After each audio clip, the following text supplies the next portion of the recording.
Hi friends, বাবুস কিচেনে সবাইকে welcome করে আজ আমি আপনাদের সামনে আরও একটি রেসিপি নিয়ে হাজির হয়েছি। আজকের রেসিপি হলো কর্ন চাট। এটা বানানো খুবই সহজ আর খেতে কিন্তু খুব দুর্দান্ত হয়, আর সাথে হেলদিও।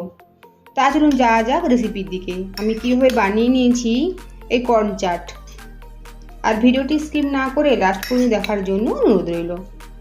একটা কড়াইয়ের মধ্যে জল গরম বসেছে আর জলটা ফুটতে শুরু করেছে। এখন দেবো 1 চামচ পরিমাণে লবণ। লবণটা চামচ দিয়ে একবার জলের মধ্যে গুলে নেব। আর দেবো 1 বাটি কর্ন। এটা আমি এখানে সুইট কর্ন নিয়েছি, আর এটা ফ্রোজেন কর্ন। 5 মিনিটের জন্য গ্যাসের ফ্লেম হাই রেখে ফুটিয়ে নেব। 5 মিনিট পরে কর্নগুলো ছাঁকনি ছেঁকে এভাবে জল থেকে তুলে নেব। একটা ফ্রাই প্যান বসিয়েছি, এর মধ্যে দেবো 1 চামচ পরিমাণে বাটার, দেবো অল্প পরিমাণে হিং, আর এখন দেবো বয়েল করে নেওয়া কর্ন। গ্যাসের ফ্লেম কমিয়ে রেখে 2 থেকে 3 মিনিটের জন্য ভেজে নেব। প্রায় 3 মিনিট সময় নিয়ে কর্নগুলো ভেজে নিয়েছি। এখন একটা বড় পাত্রের মধ্যে ঢেলে নেব। একটা বড় বোলের মধ্যে কর্নগুলো নিয়ে নিয়েছি। এখন দেবো কোচানো পেঁয়াজ।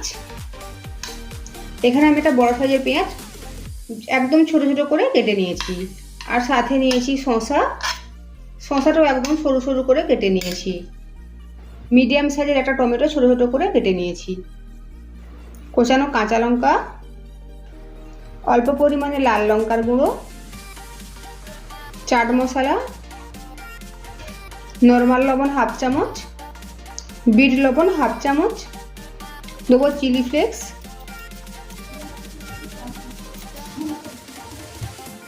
কোচানো ধনে পাতা, সব শেষে দেবো লেবুর রস। আমি এখানে একটা বড় সাইজের লেবু এভাবে কেটে নিয়েছি আর রসটা নিয়ে নিচ্ছি।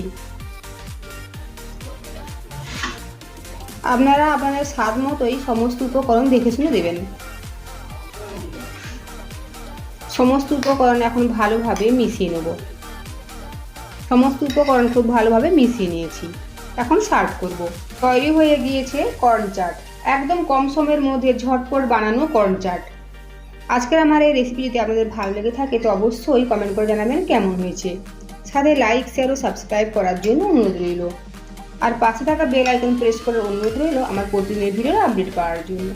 ভালো থাকবেন, সুস্থ থাকবেন। ফিরে আসছি অন্য কোনো রেসিপি নিয়ে।